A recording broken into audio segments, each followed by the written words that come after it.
जय हिंद दोस्तों। आज हम बात करेंगे क्रॉनिकल अगस्त माह की जो चल रही है उसके अंतर्गत योजना एवं कार्यक्रम टॉपिक है आज का। आपको बता दें ये सभी करंट अफेयर्स आगामी जितने भी एग्ज़ाम होने वाले हैं, चाहे यूपी पेट हो, यूपी पीसीएस 2023 हो, या जो भी हाल ही में होने जा रहा है 67वीं बिहार पीसीएस, सभी जो भी एग्ज़ाम्स आने वाले हैं सभी के लिए बहुत महत्वपूर्ण है। तो मैं सीधे बात करते हैं अपने टॉपिक का। योजना एवं कार्यक्रम आज का टॉपिक है। श्रेष्ठ योजना के बारे में चर्चा करेंगे। योजना से क्वेश्चन हमेशा निकल कर आता रहता है। अभी आपने देखा होगा यूपी लेखपाल में सारे के सारे 25 क्वेश्चन जो थे उसमें से 20 क्वेश्चन सिर्फ योजना से थे। तो योजना से क्वेश्चन हर एग्जाम में, चाहे छोटा एग्जाम हो या कोई बड़ा एग्जाम हो, सब में आते रहते हैं। एक और बात कहना चाहेंगे कि जो भी वीडियो को देख रहे हैं वीडियो पूरा देखा करें और चैनल को सब्सक्राइब करें। बात करते हैं श्रेष्ठ योजना के बारे में। केंद्रीय मंत्री थे डॉक्टर वीरेंद्र कुमार हैं लक्षित क्षेत्रों में हाई स्कूल के छात्रों के लिए आवासीय शिक्षा हेतु श्रेष्ठ योजना की शुरुआत की। ठीक है, किसने किया? केंद्रीय मंत्री हैं डॉक्टर वीरेंद्र कुमार। एक कुछ लक्षित क्षेत्र हैं उनके लिए शुरू की गई है। श्रेष्ठ योजना देश भर में सीबीएसई से संबद्ध है। कक्षा 9 और कक्षा 11 तक प्रतिष्ठित आवासीय विद्यालयों में मेधावी लेकिन गरीब अनुसूचित जाति के छात्रों के लिए उच्च गुणवत्ता वाली शिक्षा प्रदान करती है। यही की पॉइंट इसका है कि ये अनुसूचित जाति के बच्चों के लिए है। क्वेश्चन आ सकता है यहाँ से।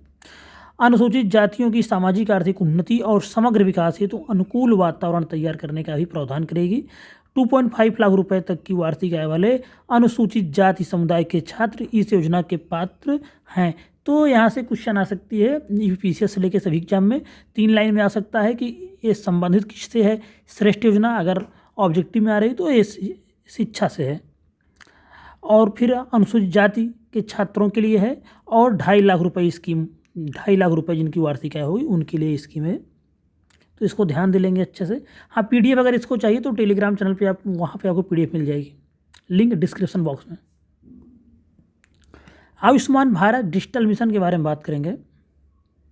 राष्ट्रीय स्वास्थ्य प्राधिकरण एनएचए द्वारा घोषणा की गई है कि सरकार की ई संजीवनी टेलीमेडिसिन सेवा को आयुष्मान भारत डिजिटल मिशन के साथ एकीकृत किया गया है। कोई बहुत महत्वपूर्ण नहीं है ये बात। ऐसे बहुत से कार्यक्रम होते रहते हैं, लेकिन जो महत्वपूर्ण है वो है आयुष्मान भारत डिजिटल मिशन। इस योजना को सितंबर 2021 में प्रधानमंत्री द्वारा वीडियो कॉन्फ्रेंसिंग के माध्यम से शुरू किया गया था। सितंबर 2021 में शुरू हुई थी आयुष्मान भारत डिजिटल मिशन। इसका उद्देश्य सभी भारतीय नागरिकों को अस्पतालों, बीमा फर्मों और आवश्यकता पड़ने पर इलेक्ट्रॉनिक रूप से स्वास्थ्य रिकॉर्ड तक पहुंचने मदद करने के लिए डिजिटल स्वास्थ्य आईडी प्रदान करती है। बहुत महत्वपूर्ण योजना है और क्वेश्चन यहाँ से भी निकल के आ सकता है। बहुत महत्वपूर्ण योजना है। Sagarmala young professional scheme. हाल ही में बंदरगाह, जहाजरानी और जल मार्ग मंत्रालय ने सागरमाला यंग प्रोफेशनल स्कीम नामक एक योजना शुरू की है। देख लेते हैं इसमें क्या है। यह योजना जो है युवा पेशेवरों के लिए सक्रिय ऑन द ग्राउंड लर्निंग पर केंद्रित है। इसके माध्यम से युवा पेशेवरों को सरकार के कामकाज के साथ विकास संबंधी नीति से जुड़े सरोकारों के बारे में जानने का अवसर मिलेगा। शुरुआत में इस योजना के तहत 25 से अधिक युवा पेशेवरों को काम पर रखा जाएगा। कोई बहुत महत्वपूर्ण नहीं है, आगे देखते हैं। अग्निपथ योजना सरकार की अति महत्वाकांक्षी योजना है। केंद्र सरकार ने तीनों सेनाओं, जल, थल, वायु सैनिकों की भर्ती के लिए अग्निपथ योजना नामक एक नई योजना की शुरुआत की है। इस योजना के तहत भर्ती किए गए सैनिकों को अग्निवीर कहा जाएगा। ये भी पॉइंट महत्वपूर्ण है। और अग्निपथ योजना के बारे में पिछले वीडियो में आप जाके देखेंगे तो वहाँ पे वीडियो बनाया गया पूरा, उसका ए टू लेके जेड तक जितना उसमें है सब कुछ बताया गया है। आप उस वीडियो को देख सकते हैं अगर आप अग्निपथ योजना के बारे में जानना चाहते हैं। योजना महत्वपूर्ण है, पूछा जा सकता है। अग्निपथ योजना के बारे में क्या है कि इस योजना के तहत 90 दिनों के अंदर भर्ती चल रही इस समय, और कुल वार्षिक भर्तियों में लगभग 25% अग्निवीरों को अस्थायी कमीशन के तहत अगले 15 वर्षों तक सेवा जारी रखने की अनुमति दी जाएगी। और चयन के बाद उम्मीदवारों को 6 महीने के लिए प्रशिक्षण से गुजरना होगा। 6 महीने की ट्रेनिंग होगी और उन्हें 3.5 साल की पोस्टें होगी, मतलब टोटल 4 ईयर का कार्यकाल।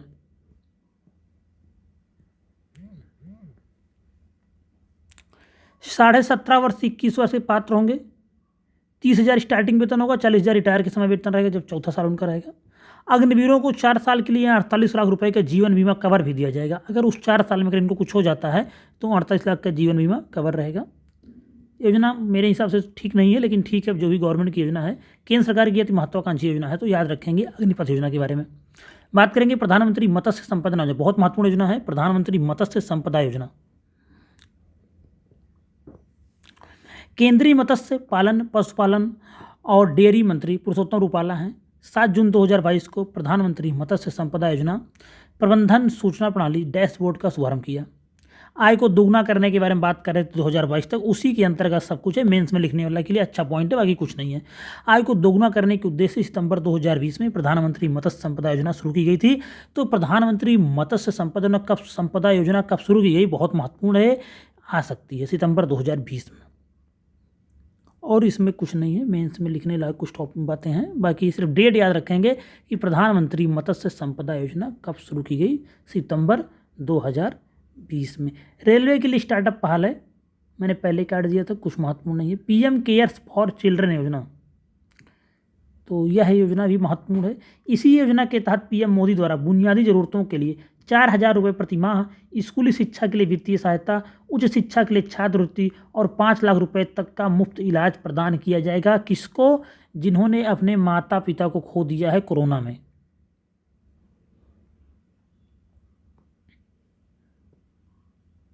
इसी तरह से उत्तर प्रदेश सरकार भी एक योजना चला रही है, मुख्यमंत्री युवा योजना। पीएम केयर्स योजना के बारे में आपको बता दें, 29 मई 2021 को प्रधानमंत्री द्वारा कोविड-19 महामारी के कारण अपने माता पिता को खोने वाले बच्चों के लिए शुरू की गई है। तो योजना महत्वपूर्ण है, पूछा जा सकता है यहाँ से कुछ। 4,000 रुपये याद रखेंगे, दिया जाएगा, बाकी सब कुछ लिखा हुआ है। एजुकेशन भी उनकी फ्री रहेगी। निपुण परियोजना बहुत महत्वपूर्ण है। केंद्रीय आवास एवं शहरी कार्य मंत्री हैं हरदीप सिंह पुरी ने निर्माण श्रमिकों के लिए कौशल प्रशिक्षण के लिए निपुण नामक एक अभियान शुरू किया। तो इसको देख लेंगे, महत्वपूर्ण हो सकता है निपुण अभियान। निपुण पहल का मुख्य उद्देश्य क्या है कि निर्माण श्रमिकों के कौशल को और बेहतर करने के लिए कार्य करना है, इसका यही मेन उद्देश्य है। श्रमिकों से संबंधित योजना है। निपुण परियोजना आवास एवं शहरी कार्य मंत्रालय की दीनदयाल अंत्योदय योजना राष्ट्रीय शहरी आजीविका मिशन को अपनी प्रमुख योजना के तहत 1 लाख से अधिक निर्माण श्रमिकों को नए कौशल और अप स्किलिंग कार्यक्रमों के माध्यम से प्रशिक्षित करने की एक पहल है। तो निपुण योजना क्या है कि जो कुशल हों या अकुशल हों उनको हाईली स्किल बनाया जाए, यही एक इसका मेन उद्देश्य है। केंद्रीय आवास एवं शहरी कार्य मंत्रालय की योजना है। और निपुण योजना निर्माण श्रमिकों के बेहतर नौकरी के अवसरों की तलाश करने तथा उनकी मजदूरी को बढ़ाने में सहायक होगी।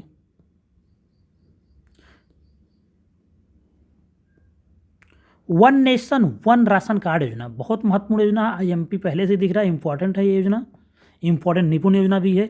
One nation one ration card योजना को लागू करने वाला असम 36वां राज्य बन गया है।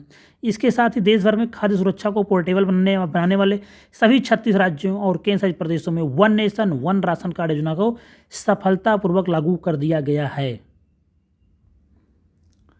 इसे अगस्त 2019 में गरीब प्रवासी कामगारों को देश की किसी भी सरकारी राशन की दुकान से रियायती दर पर चावल और गेहूं खरीदने में सक्षम बनाने के उद्देश्य से शुरू किया गया था। बहुत अच्छी योजना है ये, महत्वपूर्ण भी और वास्तव में बहुत अच्छी योजना है।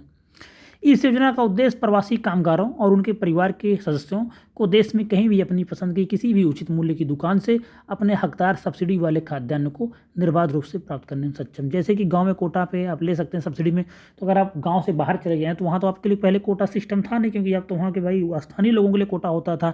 इसी सब चीज़ों को देखते हुए सरकार ने ऐसा कर दिया कि आप कहीं भी रहिए, अपने उसी राशन कार्ड से आप सब्सिडी में ले सकते हैं गेहूँ और चावल।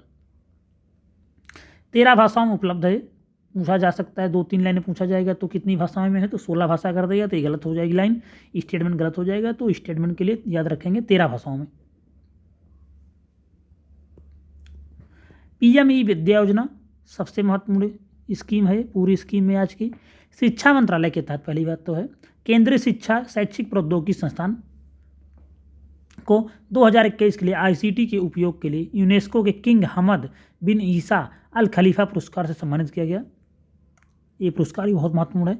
केंद्रीय शैक्षिक प्रौद्योगिकी संस्थान द्वारा पीएमई विद्या नामक एक व्यापक पहल के तहत आईसीटी का उपयोग करने पर यह पुरस्कार प्रदान किया गया। पीएमई विद्या कार्यक्रम के बारे में थोड़ा जान लेते हैं। पीएमई विद्या कार्यक्रम मई 2020 में आत्मनिर्भर भारत अभियान के एक हिस्से के रूप में शिक्षा मंत्रालय द्वारा शुरू किया गया था। तो ये पुरस्कार मिला है किंग हमद बिन ईसा अल खलीफा। कौन देता है? यूनेस्को देता है। किसको मिला है? पीएमई विद्या योजना के लिए शिक्षा मंत्रालय के केंद्रीय शैक्षिक प्रौद्योगिकी संस्थान को मिला है 2021 का। और पीएमई विद्या कार्यक्रम शिक्षा मंत्रालय ने शुरू किया है। एक और महत्वपूर्ण बजट में इस बार बातें हुई थी कि जो इसके तहत पहले 12 ई विद्या टीवी चैनल थे जो कक्षा 1 से 12 तक के लिए 1 क्लास 1 चैनल लाइन पर आधारित हैं, जो संबंधित कक्षाओं से संबंधित शैक्षिक सामग्री को प्रसारित करता है। लेकिन अब 12 टीवी चैनल से 200 टीवी चैनल की घोषणा कर दी गई थी बजट 2022-23 में। अब कितने हो गए हैं? 12 से 200 टीवी चैनल, याद रखें। इसी के साथ योजना वाला जो ये टॉपिक था आज का, ये योजना एवं कार्यक्रम ये खत्म होता है। आपसे अनुरोध है कि चैनल पर पहली बार आए हों तो वीडियो को लाइक करें, शेयर करें और सब्सक्राइब जरूर करें। यहाँ से भी 1 से 2 क्वेश्चन आ सकते हैं, तो इसको अच्छे से कर लेंगे। धन्यवाद।